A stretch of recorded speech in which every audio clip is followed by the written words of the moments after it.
Exclusiva. Ah, un petit exclusiva de nos potos du Chiringuito. Mais qui est-ce que ça peut bien concerner? Sobre una decisión que ha tomado Kylian Mbappé, una decisión importante. C'est reparti.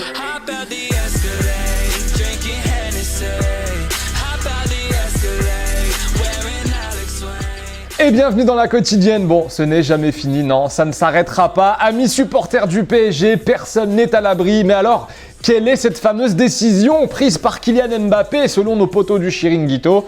La réponse. No van a renovar con el PSG al menos hasta junio. Les han hecho ofertas. Bueno, pues tanto Kylian Mbappé como su padre y representantes se han plantado y hasta junio no van a decir absolutamente nada. Es en junio cuando Kylian Mbappé decidirá su futuro. Et voilà, donc selon la célèbre émission espagnole, Kylian Mbappé ne prendra aucune décision avant le mois de juin. Alors derrière, ils ajoutent que cela ferait les affaires du Real, qui aurait donc tout son temps pour négocier son arrivée. Bon, de notre côté, sachez qu'à Téléfoot, on n'a absolument aucune information à ce jour qui va en ce sens. Et en parlant du Paris Saint-Germain, tenez, Leonardo s'est exprimé chez nos confrères de France Football concernant notamment un dossier, celui de Léo Messi. Et regardez ce qu'a déclaré le directeur sportif du Paris Saint-Germain. Les grands joueurs comme Messi seront toujours mis sur la liste du PSG, mais ce n'est bien sûr pas le moment d'en parler, ni d'y rêver, mais on est assis à la grande table de ceux qui suivent le dossier de près. En fait, non, on n'est pas encore assis, mais notre chaise est juste réservée au cas où. Donc Leonardo dit que Messi, clairement, est sur la liste du Paris Saint-Germain. Alors ce qui est intéressant en Espagne, c'est que quand on parle de joueurs qui peuvent potentiellement venir au Real ou au Barça, eh bien c'est toujours positif. Le joueur veut venir, le club le veut et c'est génial, genre Mbappé et Neymar. Mais quand c'est dans le sens inverse, le Mundo Deportivo par exemple aujourd'hui titre évidemment sur Messi et nous dit ceci: à un mois du duel entre le PSG et le Barça en Ligue des Champions, le club parisien tente de déstabiliser. Voilà, bon, tente de déstabiliser le Barça. Bon, on aurait pu vous faire aussi la liste de toutes les unes du Mundo Deportivo qui envoient Neymar au Barça, mais on n'a pas le temps. Bon, petite question du jour en attendant, est-ce que pour vous c'est crédible aujourd'hui Messi au Paris Saint-Germain à date, à l'heure où on se parle? Est-ce que vous pensez que c'est une opération qui peut se faire du côté du PSG? Dites-nous ce que vous en pensez, on sélectionnera 2 commentaires demain.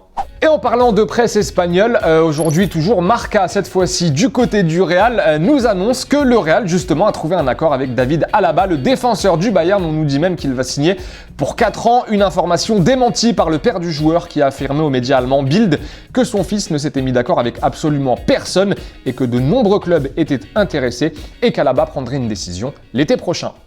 Allez, football vrai, l'heure du ballon comme tous les jours dans la quotidienne, on va prendre des nouvelles de Cheick Diabaté. Il joue en Iran, désormais à Téhéran. Et regardez ce petit but roulette. Il enchaîne avec la frappe. Pas mal l'ancien bordelais qui d'ailleurs a inscrit un doublé dans ce match. Et en Afrique du Sud, il s'est passé un truc vraiment intéressant lors de la rencontre opposant les Orlando Pirates aux Black Leopards.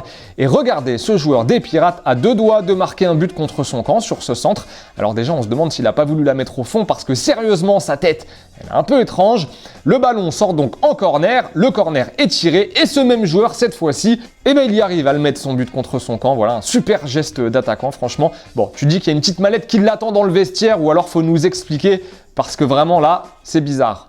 Allez, retour à la Ligue 1 en France avec l'OM qui accueille Lens demain au Stade Vélodrome en match en retard de la 9e journée. Villas-Boas en conf hier a affirmé qu'il avait parlé avec ses joueurs cadres, qu'il y avait eu beaucoup d'échanges, que certaines choses avaient été dites et mises à plat pour repartir de l'avant. Mais concernant sa prolongation, où est-ce qu'on en est alors? Parce qu'on rappelle que le coach de l'OM sera en fin de contrat l'été prochain lui aussi, écoutez-le. Il y a beaucoup de coachs qui sont en fin de contrat un peu partout dans l'Europe, qui sont dans une bonne position. J'ai pas un problème avec ça, j'attends de la direction.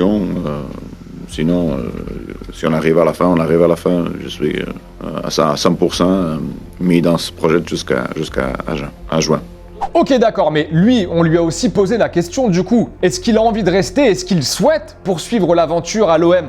Alors André, pas du tout gêné. Tu es toujours dans l'optique de prolonger.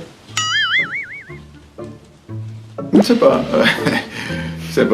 Maintenant, c'est pas le moment, je pense. Les deux commentaires en parlant de l'OM sélectionnés en réponse à la question d'hier, on vous demandait tout simplement si vous étiez inquiet pour l'OM en Ligue 1. Maxime nous dit l'OM est trop faible, même les équipes du bas de tableau leur tiennent tête. Espérons que la venue de Milik fasse du bien.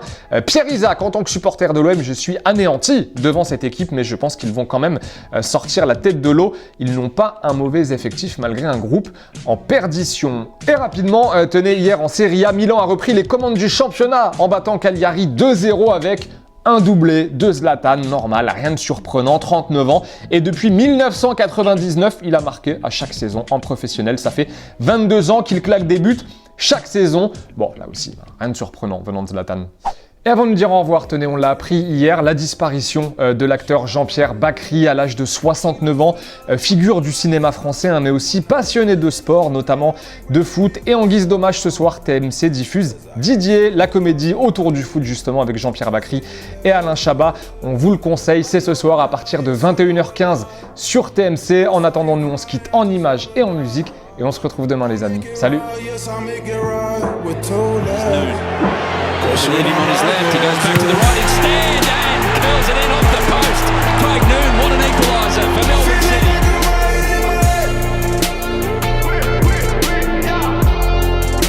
Does she don't like roses, driving down Malibu. I remember picking you up from school.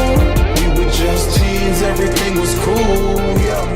Et n'oubliez pas les amis d'aller jeter un coup d'œil aux autres contenus exclusifs de Téléfoot, on est toujours là pour vous, et oui. Et on n'oublie pas aussi, évidemment, d'aller s'abonner. Salut!